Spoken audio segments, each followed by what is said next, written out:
आज के मुख्य समाचार। एनडीआरएफ का कुल्लू में जारी रेस्क्यू मिशन। हिमाचल में राहत कार्यों में तेजी।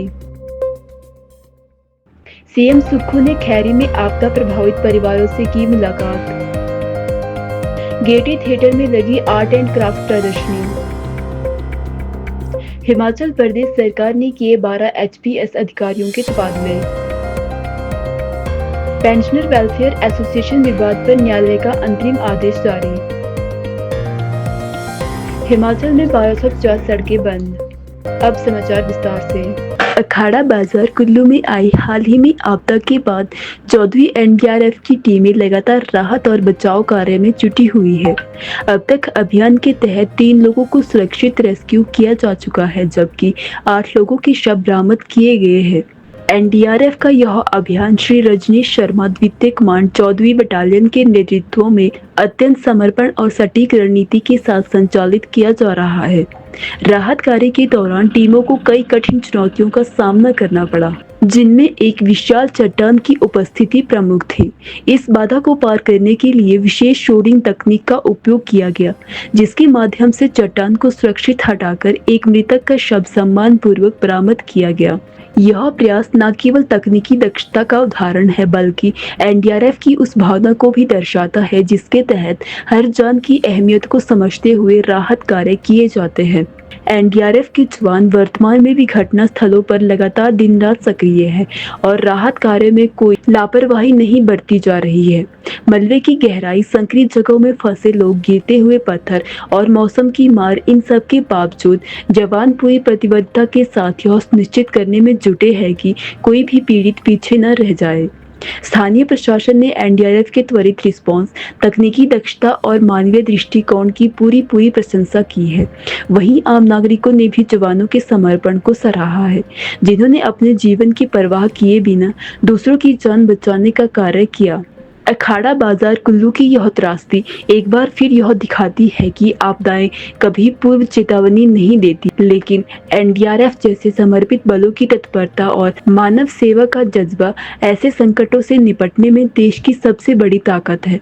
राहत कार्य अभी भी जारी है और आने वाले दिनों में और प्रगति की उम्मीद की जा रही है। पिछले कुछ दिनों से हिमाचल प्रदेश भीषण प्राकृतिक आपदा के दौर से गुजर रहा है। भारी बारिश, भूस्खलन, पेड़ गिरने और मिट्टी के ढहने की घटनाओं ने पहाड़ी राज्य के अधिकांश इलाकों को बुरी तरह से प्रभावित किया है। हर ओर तबाही के दृश्य, बंद रास्ते, मलबे में दबे घर और सहमी हुई जिंदगी, यह हिमाचल का हाल बन चुका था। लेकिन अब जब हालात कुछ हद तक स्थिर हो रहे हैं, प्रशासन ने पूरी मुस्तैदी के साथ राहत और बचाव कार्यों में तेजी ला दी है। शिमला, मंडी, कुल्लू, चंबा, सोलन, किन्नौर और सिरमौर जैसे जिले प्राकृतिक कहर से सबसे अधिक प्रभावित रहे। भारी बारिश के कारण जगह जगह भूस्खलन हुआ, जिससे सड़कों पर मलबा जमा हो गया और आवागमन पूरी तरह ठप हो गया। कई जगह तो घरों के सामने की जमीन ही बह गई, जिससे लोगों को रातों रात घर खाली करना पड़ा। तस्वीरों और वीडियो में साफ देखा गया कि बड़े बड़े पेड़ उखड़कर रास्तों में गिर पड़े, बिजली के खंभे टूटे और पानी का बहाव इतना तेज था कि गाड़ियां बह गईं। राज्य में पहाड़ी ढलानों को स्थिर रखने के लिए बनाए गए सुरक्षात्मक डंगे भी इस बार की बारिश का सामना नहीं कर सके। लगातार होती वर्षा के कारण मिट्टी में अत्यधिक नमी आ गई, जिससे ये डंगे भी एक के बाद एक ढहने लगे। इस बार की आपदा ने यह भी दिखा दिया कि सिर्फ बाहर नहीं, अब घर के अंदर भी लोग सुरक्षित नहीं रहे। छतों का टपकना, दीवारों में दरारें आना, घरों में मलबा घुस जाना, इन घटनाओं ने आम जनता की रातों की नींद और दिन का चैन छीन लिया। इस कठिन परिस्थिति के बीच एक राहत की बात यह है कि अब प्रशासन पूरी मुस्तैदी के साथ मैदान में उतर चुका है। राज्य सरकार, आपदा प्रबंधन विभाग, एनडीआरएफ, एसडीआरएफ, लोक निर्माण विभाग और पुलिस बल सभी ने राहत एवं बचाव कार्य में पूरा जोर लगा दिया है। राज्य सरकार ने भी हालात को देखते हुए अत्यधिक प्रभावित क्षेत्रों में विशेष टीमें तैनात कर दी है, ताकि राहत कार्यों में किसी भी तरह की देरी न हो। हिमाचल प्रदेश के मुख्यमंत्री ठाकुर सुखविंदर सिंह सुक्खू ने सुजानपुर विधानसभा के खैरी गांव का दौरा किया और हाल ही में आपदा से प्रभावित परिवारों से मुलाकात कर उनका दर्द साझा किया। मुख्यमंत्री ने प्रभावित लोगों की समस्याएं ध्यानपूर्वक सुनी और मौके पर ही अधिकारियों को समाधान हेतु आवश्यक दिशा निर्देश जारी किए। इस दौरान मुख्यमंत्री ने कहा कि राज्य सरकार हर आपदा प्रभावित व्यक्ति के साथ खड़ी है और हर संभव सहायता प्रदान की जाएगी। उन्होंने यह भी आश्वासन दिया कि पुनर्वास कार्यों में किसी प्रकार की देरी नहीं होने दी जाएगी।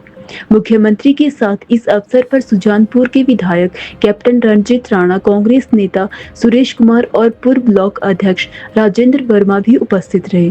सभी नेताओं ने मौके पर मौजूद रहकर राहत कार्यों की समीक्षा की और स्थानीय प्रशासन के साथ मिलकर आवश्यक कदम उठाने की बात कही। मुख्यमंत्री ने अधिकारियों को निर्देश दिए कि प्रभावित परिवारों को शीघ्र मुआवजा प्रदान किया जाए, राशन, दवाइयां व रहने की व्यवस्था सुनिश्चित की जाए और क्षतिग्रस्त घरों व सड़कों की मरम्मत का कार्य प्राथमिकता के आधार पर शुरू किया जाए।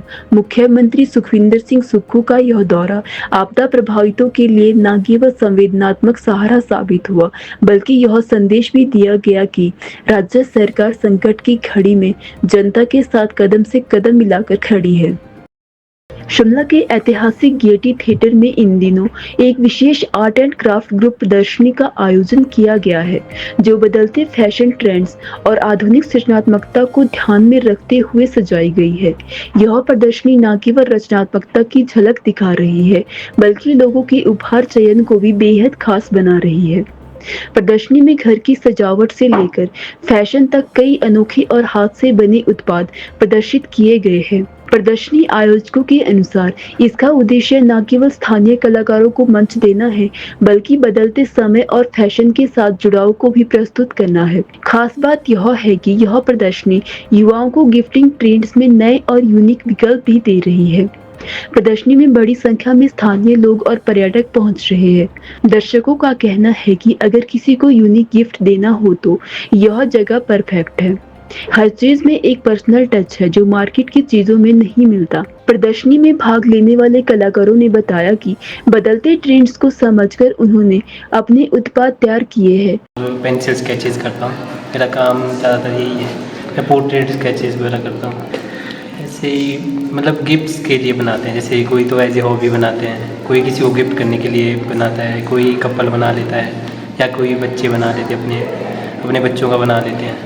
ऐसे आते हैं, किसी की जैसे डेथ हो जाती है तो उनका बनवाते हैं। वैसे स्केचेस आते हैं, मुझे इस तरह के ऑर्डर ज़्यादा आते हैं। ऐसे एज ए हॉबी बना रहे हैं, देख के किसी को पसंद आ रहा है तो डायरेक्ट बैठ रहे हैं तो बना रहे हैं। बहुत अच्छा काम है इनका और डिटेलिंग बहुत अच्छी करते हैं। जितनी जल्दी ये बनाते हैं स्केचेस सिर्फ 5 और 10 मिनट में, वो बहुत अच्छा है। मेरा नाम पुनीत है और मैं फ़ाइन आर्ट्स का स्टूडेंट हूँ। करेंटली मैं मास्टर्स कर रहा हूँ अपनी पेंटिंग में और साथ में अपना ये जो काम है क्रोशिया प्रोडक्ट्स का, ये भी हम साथ में चला रहे हैं। बेसिकली आप देखेंगे यहाँ पे वुलन क्रोशिया प्रोडक्ट्स है जो कि हमारा ट्रेडिशनल आर्ट भी है और प्लस अब जो नई जनरेशन है वो भी बहुत ज़्यादा पसंद कर रही है। तो इसलिए हमने सोचा कि जो ट्रेडिशनल आर्ट है, ट्रेडिशनल स्किल्स है, उसको मॉडिफाई करें और जो न्यू जनरेशन है जो बहुत ज़्यादा पसंद कर रही है अभी, उनके हिसाब से हम इसको प्रेजेंट करें। तो हमने नए नए डिज़ाइंस, नई नई चीज़ें जो है ऐड किया, जो आप देख सकते हैं यहाँ पे। और इसका थीम बेसिकली वही है कि जो कोजी प्रोडक्ट्स और जो फ्लावर्स है हमारी मेन अट्रैक्शन, जो नॉर्मल फ्लावर्स होते हैं वो ख़राब हो जाते हैं, तो हमारा था कि हम एक ऐसा ऑप्शन लोगों को दे, ऐसे फ्लावर जो हैंडमेड हो, प्यार से बने हो और कभी ख़राब ना हो। तो वो मेन हमारा अट्रैक्शन और थीम का है। लोग सबसे ज़्यादा फ्लावर्स ही पसंद करते हैं हमारे, हमेशा से फ्लावर्स बहुत डिमांड में रहते हैं।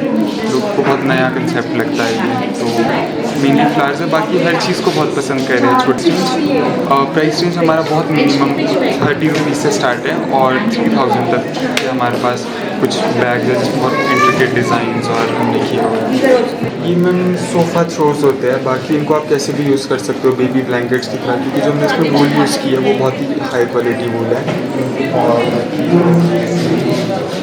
एक्चुअली अब क्या तो कहते हैं, इंस्टाग्राम पे आजकल काफ़ी ये ट्रेंड में है गजरे। बेसिकली लड़कियां क्या करती हैं आज के टाइम में, वो हाथ में लगाने के लिए, जैसे कलीरे होते हैं वैसे हाथ में गजरे लगाने के लिए लेती है। तो हमारे पास 2 डिज़ाइन है जो मतलब लाइक इसको दोनों तरीके से यूज़ कर सकते हैं। आप हाथ में भी लगा सकते हो, बालों में भी लगा सकते हो, उस तरीके से। ये जो रियल फ्लावर्स हम देखते हैं, रियल फ्लावर के जो गजरे हैं उन्हीं से इंस्पायर्ड होके ये आर्टिफिशियल गजरे बने हैं। कलर कॉम्बिनेशन उन्हीं से इंस्पायर्ड है। For Shimla it's a new thing. है ना। यहाँ पे इतना लोग देखते नहीं है तो पहले तो हैरान हो जाते हैं कि गजरे गजरे इस तरीके से आर्टिफिशियल मिलता है, बट एक क्रोशे करके एक नई चीज़ लगती है लोगों को। हिमाचल प्रदेश सरकार ने राज्य पुलिस तंत्र को और अधिक सुदृढ़ एवं प्रभावी बनाने के उद्देश्य से 12 हिमाचल प्रदेश पुलिस सेवा अधिकारियों के तबादले करने के आदेश जारी किए हैं। इन तबादलों को प्रशासनिक दृष्टिकोण से एक महत्वपूर्ण कदम माना जा रहा है, जिससे न केवल पुलिस तंत्र में नई ऊर्जा का संचार होगा, बल्कि विभिन्न जिलों में सुरक्षा व्यवस्था और कानून व्यवस्था को भी सुदृढ़ किया जा सके। सरकार द्वारा इन तबादलों को सामान्य प्रशासनिक प्रक्रिया के तहत लिया गया एक रणनीतिक निर्णय बताया जा रहा है। इसका मुख्य उद्देश्य विभिन्न जिलों में कानून व्यवस्था को और अधिक चुस्त दुरुस्त बनाना तथा अधिकारियों को विभिन्न अनुभवों से परिचित कराना है। राज्य सरकार का मानना है कि नई तैनातियां अधिकारियों के लिए प्रशासनिक समझ, नेतृत्व क्षमता और आपातकालीन स्थितियों में तेज निर्णय लेने की दक्षता बढ़ाने का अवसर प्रदान करेगी। नियुक्ति की प्रतीक्षा में रही शुमेला चौधरी को अब देहरा जैसे संवेदनशील क्षेत्र में एसडीपीओ के पद पर तैनात किया गया है।